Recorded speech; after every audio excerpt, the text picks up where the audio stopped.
Can we give a warm welcome to Ahmad Al-Khowaiter, please? Thanks very much. Great to meet you. Please have a seat. Just to invite those who are sitting in the back of the room, come on up. There's no restrictions on the chairs, even in the front row at this stage. So I'm sure Mr. Al-Khowaiter would love to see you.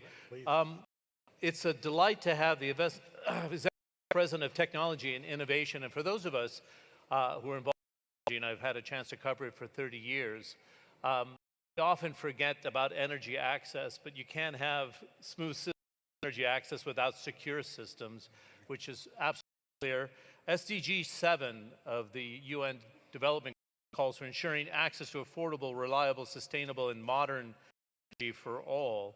And this is the context of our discussion here, because 1 out of 10 cyber attacks around the world targeting the energy sector, and who have is the #1 exporter of oil and gas, and one that drives a sustainability agenda at the same time is Aramco. So, Ahmed, it's very interesting how things are evolving now, and I think it would be a good place to start is how much time does cyber defense take of your team?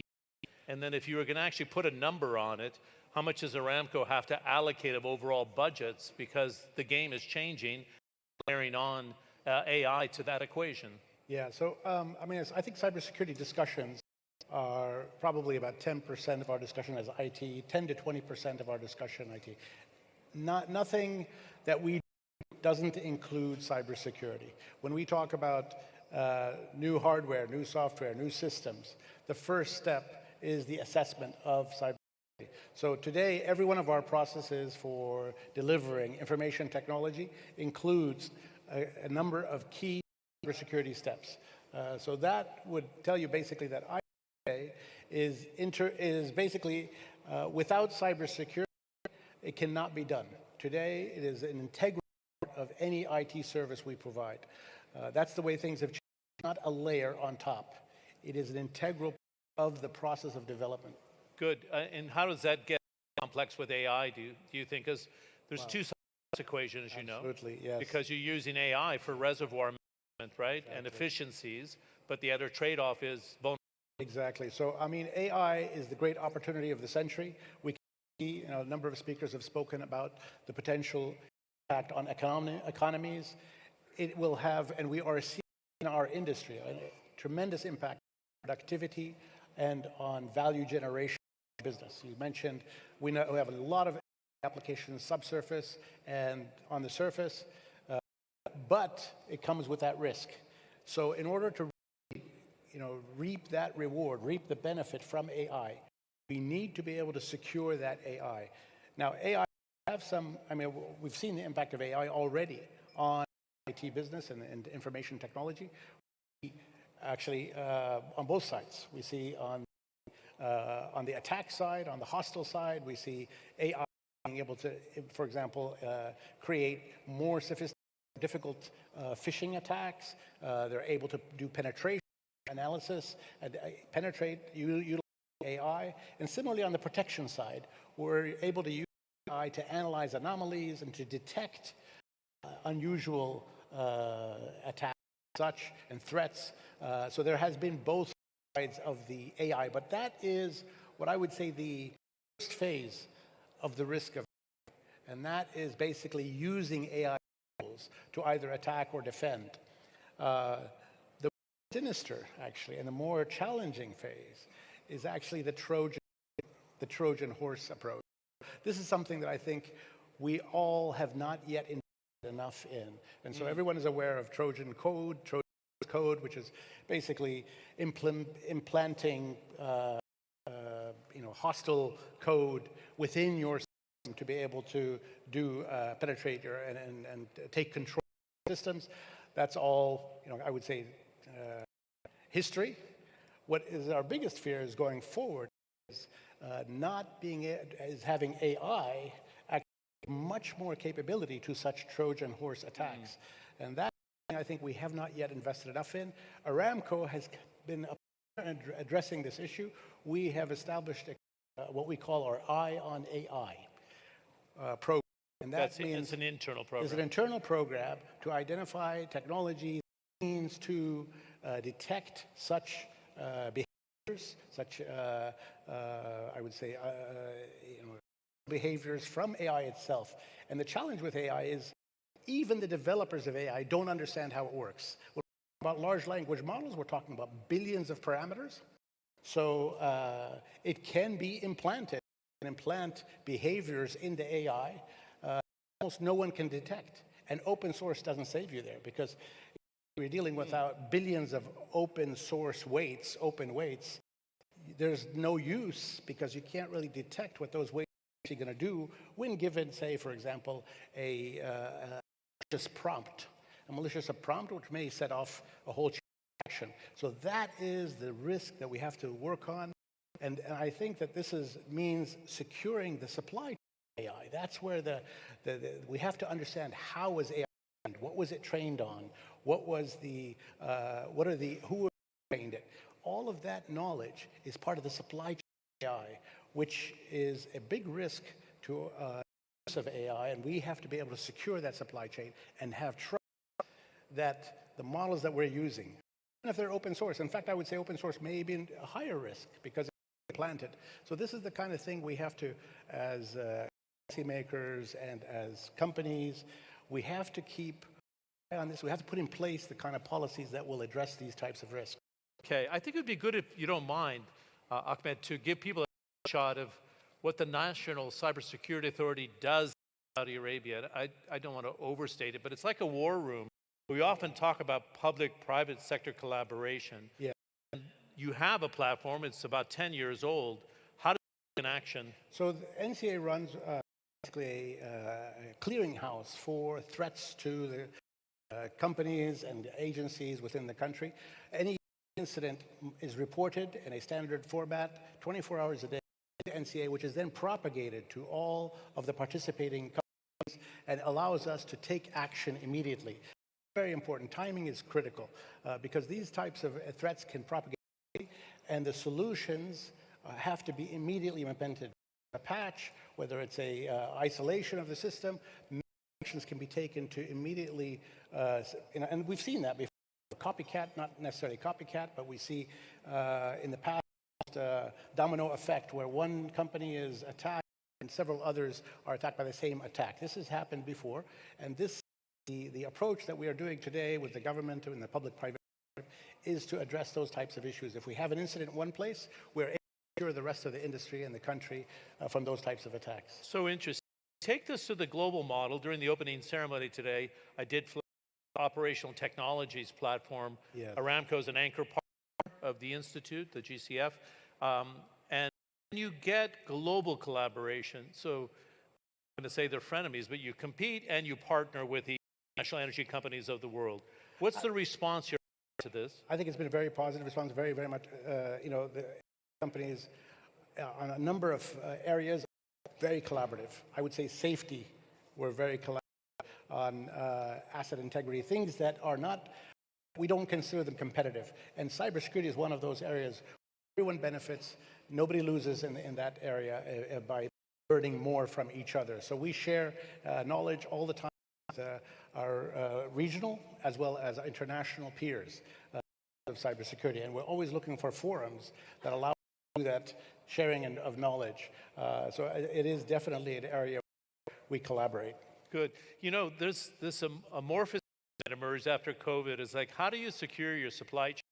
Yeah. And the reason I wanted to bring it up in the context of cyber is Aramco is, for example, investing in the developing world, right? Yeah. Opportunity to energy access. But the second, third, fourth party providers, absolutely, they're usually SMEs, yeah, and you're working in different countries that have budgets. Right. So what do you do to identify those vulnerabilities? The Aramco system, for example? So, I mean, traditional oil and gas companies, and Aramco especially, has a challenge in their supply chain, but it wasn't the cybersecurity in the past. It was quality. So because of the nature of our business, a very high risk, very dependent on quality. For example, our pipes, if the pipe is not the thickness that was on the and doesn't have the right material, a disaster which kills hundreds of people, and this has happened because of our failures in our supply chains. This happened early in the history of our industry. So we have put in place the kind of of our supply chain, which I think very few other industries, perhaps aerospace, similar kind of, I'm sure they do.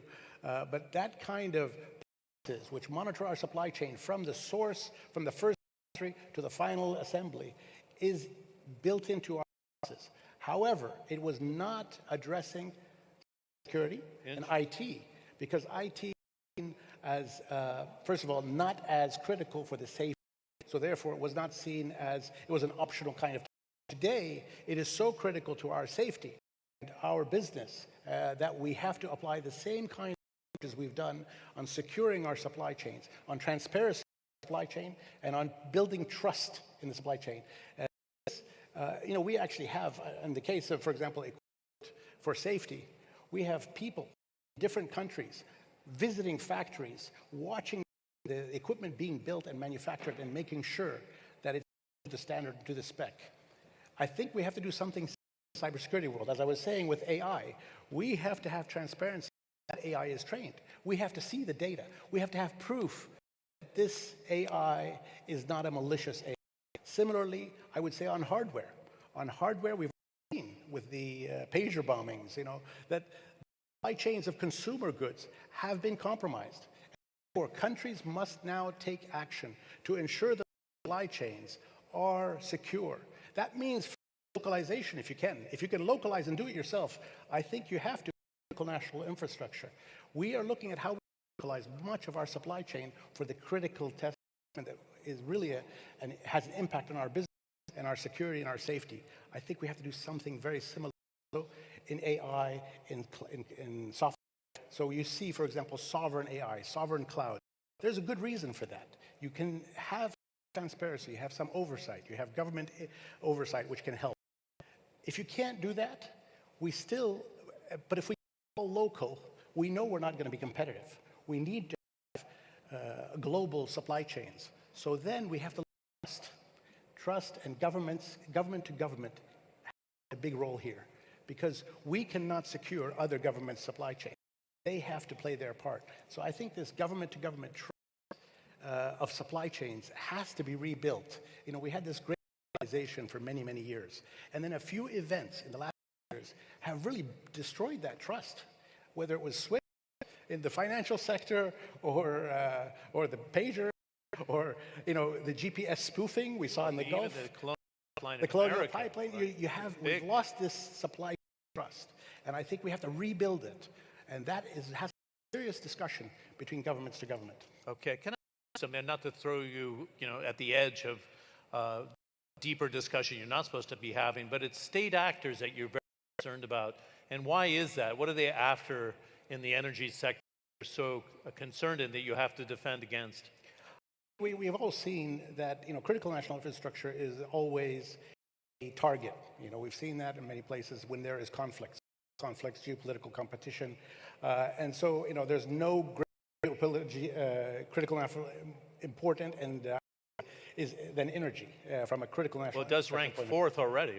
Exactly. And so we've already seen state-sponsored attacks, and we monitor, state threat actors as well as criminal actors. All of it is monitored across the board, by any major company, in fact, not just energy companies. But I do, the reason that state sponsorship is so powerful is because of their access, like I said, to supply chains, whether it's, and therefore they have access to many of the communication links that are normally off limits to criminals. So there's a really advantage they have in terms of resources and access, in many countries. So that access, if it's state sanctioned, gives them to do damage to a lot of countries and to a lot of companies. But that's the nature of our world today. So we need to build those trusts between states and as well put in place defenses we can in our own companies, in our own industries and government industries to avoid that. We have our means, of course. We are monitoring these attacks. We are always learning from others to deploy the latest technology, and it's always a race. Put you on the spot here. I've known you 10 years, and you're always focused on innovation and what Aramco can do to more innovative? How do we manage our reservoirs? Yeah. How do we capture carbon? You know, how do we be the most efficient producer? When you wake up in the morning, it's, geez, we're layering on AI. This is consuming too much of my time, and I have to be flexible and adaptable. Do I have to be deep in knowledge to be able to handle it? I think the AI challenge is a huge opportunity, and it's also a big challenge. And that, keeps us awake at night. Our team here, our cybersecurity team, they know. He's still smiling. That's a good sign. Know what kind of pressure we put them under. We expect them to deliver 110% error, dramatically damaging to the company. So that balance without constraint, our biggest problem is we have huge opportunities. The businesses want to do so much. At the time, we have to secure the business. So how do we balance between allowing them the freedom to innovate? They need freedom to innovate. You cannot press everything. At one time, we wouldn't allow any cloud application. We would say, no, you have to do it on premise, right? Because that's how we can secure it. We can't do that because then we're giving up so many opportunities. So now, how do we secure the cloud? We have to build the capabilities. We have to put in the technology, able to work with others, and we have to create technologies where like zero trust. We have to learn how to, for example, quantum cryptography, quantum cracking of cryptography. These are technologies that are typically state technologies, but we have to learn at least enough about them to protect against them. Good. The other thing I want to talk to you about, when I started SDG 7 and energy access, we had the former president of Senegal, Macky Sall, and he was telling me last night that, the project with BP and Cosmos Energy, Woodside, our facilities, it's a game changer for energy development, export as well, but for West Africa, it's really good. But he said, he got into the big leagues, our Ministry of Finance got hacked, Senegal got hacked. So how do you work with these partners and say, like, here's our model, this is how we've done it, and what does it mean for Aramco investing in different parts of the world? So what we do is we take that supply chain approach. We say, look, if you're going to work with if you are one of our affiliates, you have to meet a minimum standard of cybersecurity maturity. And so we actually apply a governance across not just our own affiliates, but all of our suppliers. If they don't, cut them off. Basically, we have to shut down. We have to shut down. If they don't meet that requirement, we cut them off. They can't send an email to our business if they are compromised and they are not meeting our minimum maturity level. They can't send an email to me. So they're going to lose their business. So they understand how this is for us.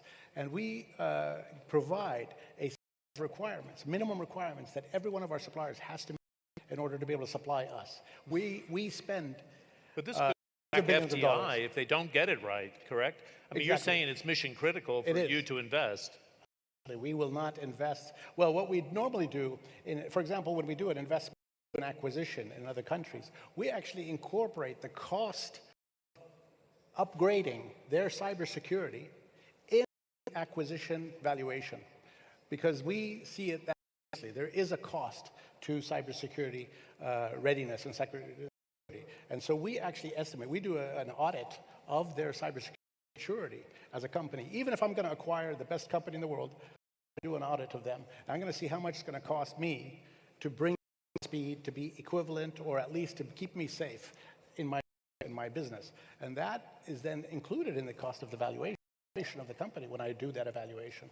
Good. Final question. I was at Mios Geos in Bahrain just 10 days ago, and we had this conversation, and I noticed the Aramco team was at least 50% women. Sure. And that's a major initiative by the Crown Prince, But how do you train in the next generation of women and men to have these skills that you require on the technology and innovation side of the business? Yeah, so I think that's a great story, actually. I think it's a great story in Saudi Arabia for us in terms of the cybersecurity and the talent we have been able to tap into among women graduates from our universities. Some of the best. I mean, we are. I have our CEO from Sabrani, which is our for cybersecurity, and I mean, I think the majority of the new hires now are women from the universities in the kingdom, and I have to give a great shout out to our universities. The universities are producing real talent in cybersecurity. They've really taken on the responsibility. A few years back, the call came out to universities to start teaching students degrees in cybersecurity to increase that training. And we are seeing the quality now. We're reaping it there. We are getting graduates now who are ready to hit the ground running as cybersecurity professionals. And it's showing in the quality of our, we're seeing real improvement in our cybersecurity because of people who have been trained, dedicated. They're not just part learning it. You know, the typical computer science graduate learns a couple of classes in cybersecurity. No, we have people who are really going deep. And then I have to give a shout out as well to the National IT Academy, which is also dedicating a number of in-depth courses for cybersecurity training. We send a lot of our people there. Many companies benefit from that academy, which is a partnership between and Aramco. Okay. I just have a quick follow-up on that. Very interesting that King Salman actually made this a priority. Yes. And His Royal Highness, the Crown Prince and Prime Minister, has the NCA like to be fortified to work with the private sector.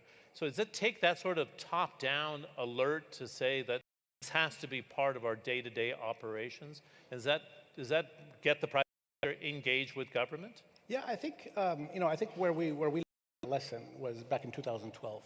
I think that was a lesson to Saudi Arabia, to the country as a whole. What was that? What market? Where we had a cyber attack on the kingdom, which was well known, well historical. From we realized that we had to be ahead of the world because we have so much more at stake, and the government realized and put in place so many systems and institutions. So there's a hadith which says basically, saying of the Prophet that al-mu'min min juhrin marratayn. We don't get stung twice from the same place.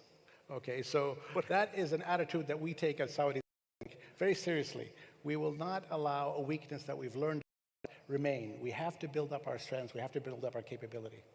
Interesting. It's great to see you as always. It's always good. We've never had a chance to delve into cyber in this context, but this is the right audience. Can we give a warm thank you to Al-Khowaiter of Saudi Aramco?